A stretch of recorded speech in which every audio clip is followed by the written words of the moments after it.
Topic po natin, 10 warning signs na humihina ba yung utak natin, humihina ba memory natin, anong mga senyales nito. Paano iiwas sa early dementia o pagkahina ng memory. Alam niyo po, pag nagkakaedad tayo, umaabot tayo ng siguro mga edad 40, 50, 60, mapapansin nyo, humihina na yung memory. Yung dati, pag meron ka nakitang bagay, alam mo agad yung pangalan. Ngayon, sasabihin mo, ano nga yun? Sino nga siya? Medyo may mabagal na. May 1 to 2 second delay na. Kasi nga, ang utak natin, syempre, mas tumatanda, mas humihina ang brain cells. Actually, yung IQ natin, yung intelligence, unti-unti bumababa pag age 50 pataas. Bakit nagkakaproblema? Pag tumatanda, nagkakaedad. Number 2, pwede magkaroon ng merong mga mini stroke. Yung iba nagkakaroon ng bara-bara na sa utak. Pwede sa pollution, sigarilyo, cholesterol. Yung iba maaga nagkakaroon ng Alzheimer's disease. Okay? So, yan ang gusto na. Ayaw natin humina ang memory natin. Ano muna ang 10 warning signs na pwedeng parating na itong paghina ng memory at gusto natin umiwas, diba, sa dementia, pati Alzheimer's disease. Okay, 10 signs. Number 1, madalas ka na makalimot. Okay, yung mga mahalagang araw at events, hindi mo na maalala. Minsan, tinatanong mo, ano nga yung sinabi mo? Ano nga yung tanong? Pakiulit. Okay? So, medyo mahina na yung memory mo.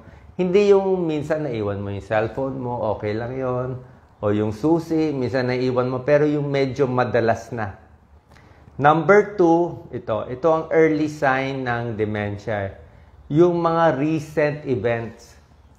Normally kasi, dapat yung mga nangyari kahapon, last week, dapat alam natin yan recent yan Pero yung mga nagkaka-dementia, kahit yung nangyari kahapon o minsan kakakausap lang niya sa tao, hindi na niya maalala.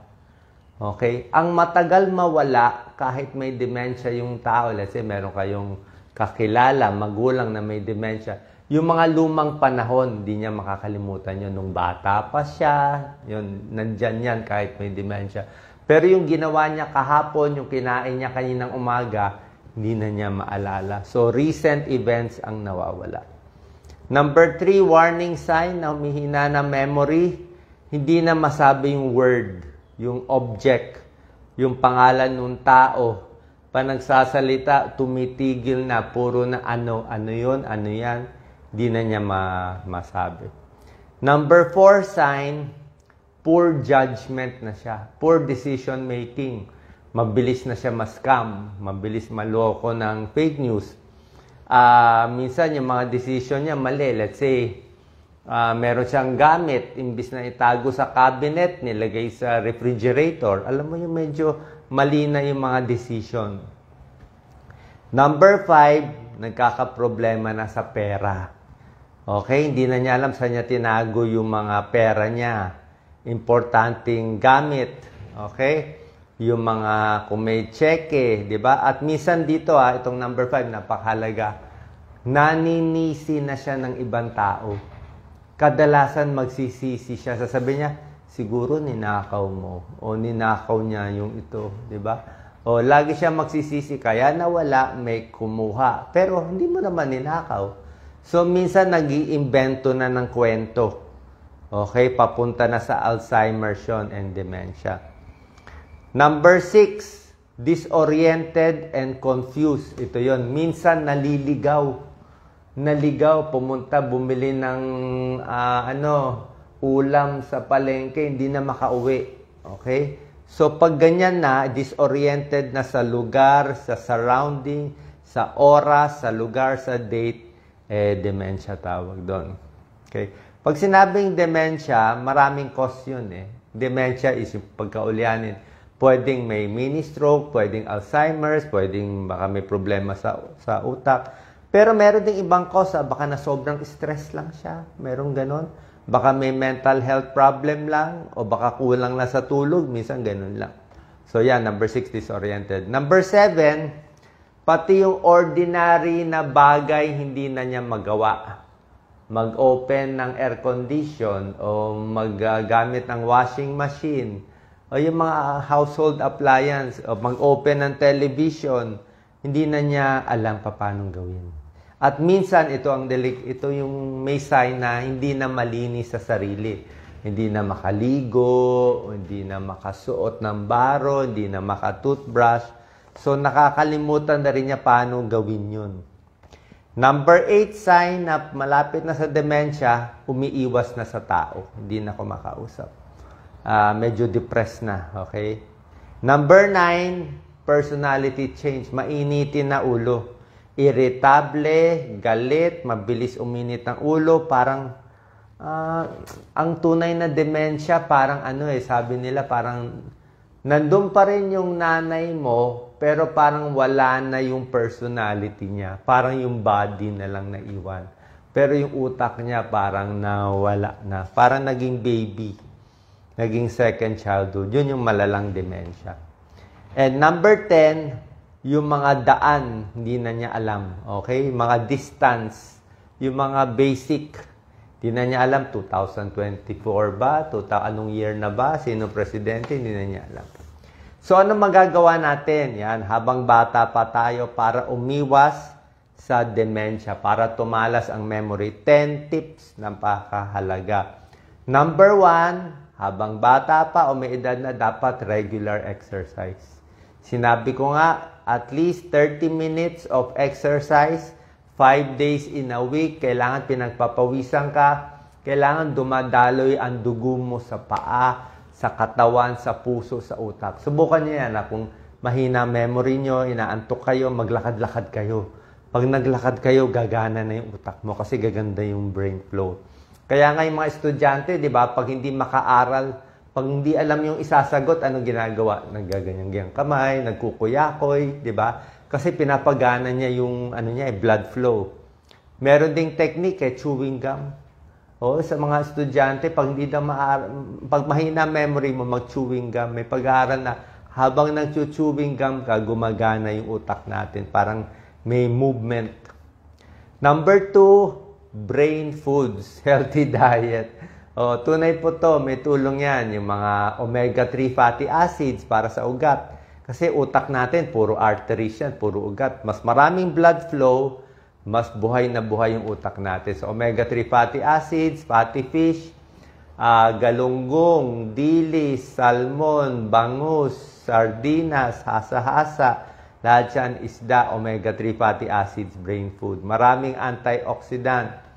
Pwede ring mani, pampatalino, pwede siya. Huwag lang masyado maalat basta mani, pampatalino, strawberry, yung mga healthy fats, avocado, okay, gulay, prutas, green tea, maganda. So, mas healthy ang pagkain, mas maganda. Tapos, syempre, yung kain mo pa konti-konti lang. Number 3, para tumalino, mental stimulation.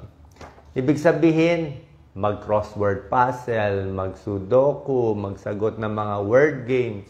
Huwag gumamit ng cellphone sa pag-compute. Isulat mo compute. Diba? Sulat kamay. Magturo sa ibang tao, mag-lecture, mag-speech, di ba? Mag-drawing. So, dapat gumagana.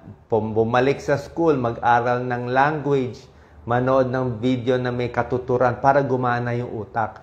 Hindi yung nakaupo ka lang, nanonood ka lang ng mga entertainment, gano'n. Passive yun Walang gana sa utak. Nanonood ka lang para ka na lang buong araw na lang naka-Netflix. So, walang dagdag sa utak. Dapat may inaaral ka.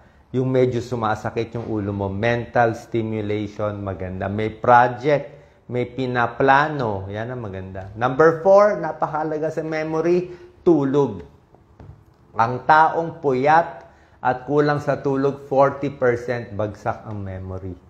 Hindi sila makaalala, hindi sila makafunction. Pero pag kompleto ang tulog mo, mas maganda. Number 5, relax at walang stress. Pag ikaw ay relax, walang stress, pwede ka mag-aral na maigi, di ba? Lahat ng inaaral mo, mabilis pumasok, di ba? Hindi ka magka-cramming. Pero kung very stress ka, kabadong-kabado ka, bukas na yung exam, Babasahin mo pa yung buong libro. Sa sobrang mong stress, hindi na papasok yung inaaral mo. Na-stress mo na sarili mo eh. Dapat yung relax, kalmado. Tingnan yung mga bata. Di ba mga bata, pag meron silang tinitingnan, relax na relax sila. Mabilis sila matuto. Actually, habang bata, teenager, mabilis ang memory. Di ba? Pag tumatanda, humihina na. So, stress reduction, maganda. Laging stress, hindi maganda. Hihina memory. Number 6, ito. Maraming kausap na tao, mas matalino. Kung kayo group leader o leader na isang community, marami nagte-text sa inyo, okay lang yun, na-stress kayo, maganda yun, marami kayong kausap, marami kayong kaibigan, good for the memory. Pero yung mga nakakulong lang sa bahay, mag-isa lang, walang kausap lang, cellphone lang kausap, hihina ang memory. Madidepress pa. So, lalo na pag nagkakaedad na, kailangan meron ng mga social activity, may club sa barangay, volunteer work, support group, lahat yan. Iwas sa depression, good for the brain. Maraming kausap. Number 7, ano tong mga supplement? Sa supplement, actually, wala tayo na-endorse, pero sa mga may pag-aaral, itong mga oily fish, itong mga omega-3 fatty acids. Itong mga fish oil, may konting pag-aaral, maganda sa brain. Vitamin E, may konti lang naman. Pwede meron, pwede wala. Vitamin D, pwede rin. Yung iba, merong ginkgo biloba, para siyang aspirin. Pag sa doktor kasi, kung meron kayong risk factor, let's say may high blood, mataas cholesterol, baka bigyan kayo ng aspirin. Okay, pero depende yan, di naman lahat bagay yung aspirin. Pero aspirin usually prevents stroke sa high-risk patient. Okay din sa utak. So, basta healthy foods. Huwag magpaka-expose sa usok at mga negative thoughts. Number 8, tigil sigarilyo. Sigarilyo talaga pampabara ng utak, di ba? Sigarilyo, alak din. Di ba sinabi nga natin, pag uminom ka ng alak, nababawasan ang brain cells mo. Bakit pag lasing na lasing ka, gewang-gewang ang lakad? Ibig sabihin, wala na eh. Tsaka yung alak, ang problema sa alak, pag uminom ka ng alak, dadaan yan, pupunta sa utak. Magko-cross sa blood-brain barrier. So, hindi maganda. So, yung alak, sira na atay mo, nabawasan pa brain cells mo, kaya more dementia eh. Diba? So, hindi po maganda. Iwas dyan. Protect your brain. Number 9, syempre, check-up din. Kailangan natin ng check-up. Baka may high blood, may diabetes, may ibang problema. And number 10, syempre, kung talagang hirap na tayo at may edad na, mas maganda meron ding tutulong. Kung meron kayong anak na mag-aalaga, merong may anak, may kaibigan, o yung iba mayaman, may caregiver, pwede rin yun. Magbibigay lang akong konting tips. Ito magandang tips to. Paano tumalino sa school? Okay? O sa grupo o sa trabaho. May secret yan eh.